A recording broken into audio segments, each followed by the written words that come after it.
একজন রোগী আসবে, এসেই সে বলবে, "ভাই যৌন সমস্যার প্রোডাক্ট আছে কিনা?" এখন আপনি বললেন, "জি, আছে।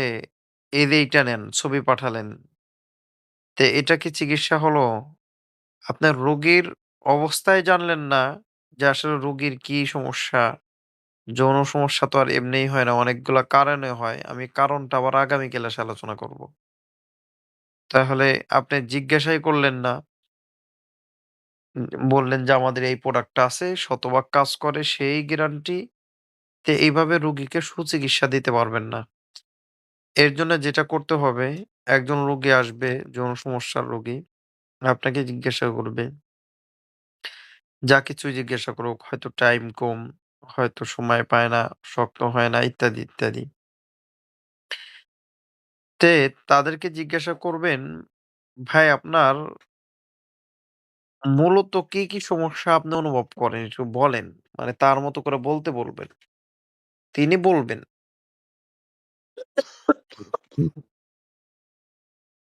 তাহলে রোগীকে বলবেন আপনার মতো করে আপনি বলতে থাকেন। কয়েকটা কথা বলেন যে আপনার কি সমস্যা হয়। এরপরে সে কি বলবে, "ভাই টাইম হয় না, ভাই সময় পাই না, শক্ত হয় না।" আ এরপরে আ ইত্যাদি, ইত্যাদি। ২ মিনিটে শেষ হয়ে যায় বা ৩০ সেকেন্ডে শেষ হয়ে যায়। ইত্যাদি, কথাগুলো তারা বলবে। এখন দেখেন রোগীদের রোগীরা যে কথা বলবে এই কয়েকটা কথার মধ্যে থেকে আপনাদেরকে বুঝে নিতে হবে রোগীর মৌলিক সমস্যাটা কি? এটা যদি না বুঝতে পারেন তাহলে আপনি চিকিৎসক হন নাই। আপনাকে রোগীর প্রাথমিক কিছু কথা থেকে তার মৌলিক সমস্যা বুঝতে হবে এবং সেই অনুযায়ী তাদেরকে পরবর্তী জিজ্ঞাসাগুলো করতে হবে। এই যে রোগী বলল, "ভাই শক্ত হয় না।" এখন শক্ত হয় না তার মানে এই রোগীর পেনিসের রগগুলা নষ্ট হয়ে গেছে। হরমোন একেবারে কমে গেছে। পেনিসে আর শক্ত থাকে না। এটাকে বলা হয় যে ইরেকটাইল ডিসফাংশন। মানে এটা আর ফাংশন করে না। হ্যাঁ? পেনিস আর ফাংশন করে না অর্থাৎ কাজ করে না এরকম হয়ে যাওয়া। তো এরকম হয়ে যাওয়ার কয়েকটা কারণ আছে। তার মধ্যে মৌলিক যে কারণ, গুরুত্বপূর্ণ একটা কারণ সেটা হলো যে হরমোনাল সমস্যা তো আছে বটেই। আর হরমোন সমস্যাটা এত দ্রুত মানুষের এমন হয় না যে একেবারে সে নিস্তেজ হয়ে যাবে। তার মানে তার নিয়মিত ক্ষয় হয়। পেচ্ছাবের সাথে তার ধাতু ক্ষয় হয়। আর নিয়মিত ধাতু ক্ষয় হওয়ার ফলে তার হরমোন কমে গেছে এবং পেনিসের রগগুলো নষ্ট হয়ে যাচ্ছে আস্তে, আস্তে। এই যে, যেই ব্যক্তি বলল যে, পেনিস শক্ত হয় না, একেবারে মনে হয় নষ্ট হয়ে গেছে এই টাইপের, তখন বুঝে নিতে হবে তার ক্ষয় হচ্ছে নিয়মিত। আর ক্ষয় হওয়ার কারণে তার হরমোন কমে গেছে যার কারণে ইরেকটাইল ডিসফাংশন হয়ে গেছে। তার পেনিস আর ফাংশন করে না, কাজ করে না। একেবারে নিস্তেজ। আচ্ছা একটা পয়েন্ট গেল।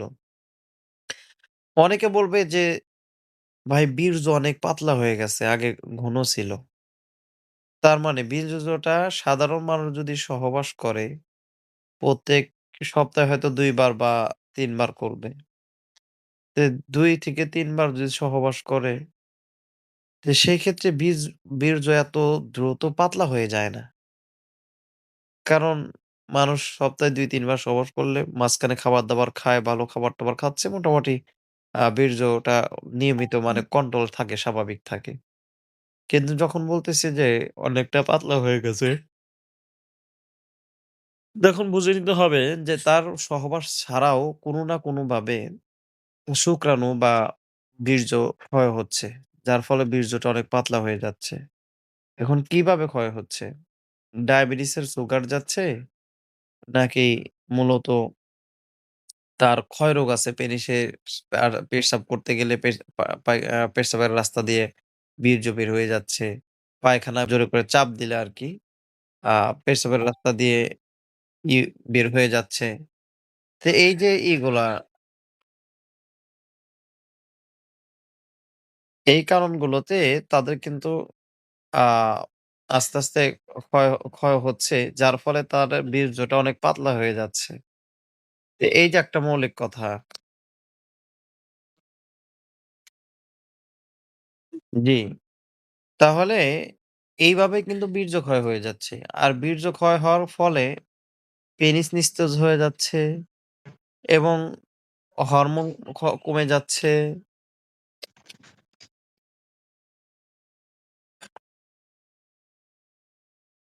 তার বীর্য পাতলা হয়ে যাচ্ছে।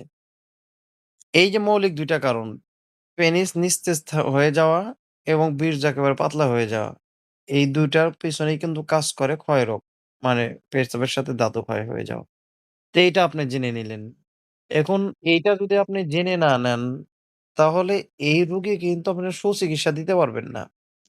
কেন দিতে পারবেন না? এই রোগীকে যখন আপনি চিকিৎসা দিবেন, তার একদিক দিয়ে ক্ষয় হচ্ছে, অন্য দিক দিয়ে আপনি চিকিৎসা দিচ্ছেন, লাভ নাই। এটাকে এভাবে বলা যায় যে ফুটা কলসিতে পানি ভরা। আপনার ফুটা কলসিতে আ পানি ভরতেছেন, একদিক দিয়ে পানি দিচ্ছেন, আরেকদিক দিয়ে বের হয়ে যাচ্ছে। তাহলে এই সকল রোগীকে ভালো চিকিৎসা আ দিলেও কোন কাজ হচ্ছে না। কারণ তাদের আগে ক্ষয় রোগের চিকিৎসাটা করতে হবে। আচ্ছা, তাহলে রোগীর জিজ্ঞাসার মধ্যে থেকেই সাধারণ বিষয় থেকে আপনারা ২ টা জিনিস কিন্তু পেয়ে গেলেন। একটা হলো ক্ষয় হয়ে যাওয়া, মানে পেনিস নিস্তেজ হয়ে গেলেও বোঝা যাবে ক্ষয় হয়। পাশাপাশি বীর্য একেবারে পাতলা হয়ে গেলেও তার ক্ষয় রোগের যে লক্ষণ আছে এটা বোঝা যাবে। আচ্ছা, এটা গেল। এরপরে অনেক সময় টাইমিং সমস্যা দেখাবে। যে না, বীর্য ঘন আছে, আবার পেনিসও শক্ত হয়, কিন্তু খুব দ্রুত বীর্য আউট হয়ে যায়। আউট হয়ে যাওয়ার পরে পেনিস নিস্তেজ হয়ে যায়। তো এটা কি কারণে হয়? তো এইটা মূলত মানসিক দুর্বলতা। রোগীর নিজের মানসিকভাবে দুর্বলতা থাকার কারণে, অতিরিক্ত উত্তেজিত হওয়ার কারণে এবং পেনিস বেশি সেনসিটিভ থাকার কারণে, অনেক সেনসিটিভ মানে লাগলেই ওটা লজ্জাবোতের মতোই হয়ে যায়। তো এইগুলা থাকার কারণে কিন্তু তার টাইমিংটা কমে যাচ্ছে। তার মানে এখানে তার মাইন্ডসেট ঠিক করতে হবে। হ্যাঁ? মাইন্ডসেট ঠিক করতে হবে। নিজেকে উত্তেজিত হওয়া থেকে দূরে রাখতে হবে। নিজেকে কন্ট্রোল করতে হবে। এভাবেই কিন্তু একজন রোগীকে সুচিকিৎসা দেওয়া সম্ভব। তাহলে আজকে আমি এটা আরেকবার বলি মৌলিক কথাটা, যে একজন যৌন সমস্যার রোগী আসবে, তাকে আগে তার মতো করে বলতে দিবেন যে, "ভাই আপনার কি সমস্যা?" উনি আপনাকে প্রোডাক্ট বলল যে, "ভাই যৌন সমস্যার ওষুধ আছে।" আপনি একটা ছবি পাঠায় দিলেন যে, "এইটা নিলে ১০০% কাজ হবে।" তখন ওই রোগী বুঝবে যে না, ইনি আসলে চিকিৎসক না। এইজন্য আপনাদের ১ম এ তার সমস্যাগুলো জানতে হবে। জানতেই জানতেই আপনি বুঝতে পারবেন যে তার ক্ষয়রোগ আছে কি নাই, এটা বুঝতে পারবেন। এখন যখন ক্ষয়রোগ আছে কি নাই বুঝতে পারলেন মোটামুটি, তখন আপনি জিজ্ঞাসা করেন যে, "ভাই আপনার পেচ্ছাবের সাথে ধাতু যায়, এটা কতদিন যাবৎ যায় বা যায় কিনা?" যেহেতু আপনি কথার মধ্যেই বুঝতে পারছেন তার ধাতু যায় অলরেডি, তাই আপনি সরাসরি বলে ফেলতে পারেন যে, "আপনার ধাতু যায় হয়তো পেচ্ছাবের সাথে, এটা কত বছর যাবৎ যায়? চিকিৎসা নিচ্ছেন কিনা?" উনি তখন বলবে। হয় বলবে, "না ভাই যায় না।" যারা বলবে যায় না, তারা হয়তো বোঝে না। তাদেরকে ধাতু ক্ষয় হয় কিনা এটা দেখার একটা পরীক্ষা দেবেন। পরীক্ষাটা হলো একটা সাদা বোতলে, অর্থাৎ পানি কালার বোতলে, যেই বোতলে পানি ভরলে বাহির থেকে দেখা যায়, এরকম একটা বোতলে প্লাস্টিকের আ সকালে বাসি পেশাব করে রাখতে বলবেন। সকালে বাসি পেশাব যদি করে রাখে, দেখবেন বিকেল হতেই ওই পেশাবটার ভিতরে আবরণ পড়বে। হয় নিচে তলানি জমবে, নাই উপরে আবরণ পড়বে, সরের মতো হবে। মানে বীর্যটা এভাবেই দেখা যাবে। তখন বোঝা যাবে তার ক্ষয়রোগ আছে কি নাই, হ্যাঁ? আচ্ছা গেল। যাদের বলবে যে ক্ষয়রোগ আছে, তখন তাদেরকে চিকিৎসা দেওয়ার ক্ষেত্রে ক্ষয়রোগের ট্রিটমেন্ট সহ যৌন সমস্যার চিকিৎসা করতে হবে। আপনি যৌন সমস্যার চিকিৎসা করলেন, ক্ষয়রোগের চিকিৎসা করলেন না, এটা করা যাবে না। আ তাহলে ক্ষয়রোগের চিকিৎসাও করতে হবে, যৌন সমস্যার চিকিৎসাও একসাথে করতে হবে ২ টা। তাহলে সে রোগী ইনশাআল্লাহ সুস্থ হবে। এখন সেই ক্ষেত্রে ক্ষয়রোগের জন্য কি দিতে পারেন? আমাদের স্পাম গার্ড নামে একটা ট্যাবলেট আছে। স্পাম গার্ড মানে হলো, স্পাম মানে হলো শুক্রাণু, আর গার্ড মানে হলো সেভ করা। আপনারা জানেন যে এটা সেভ করা, শুক্রাণুকে সেভ করা।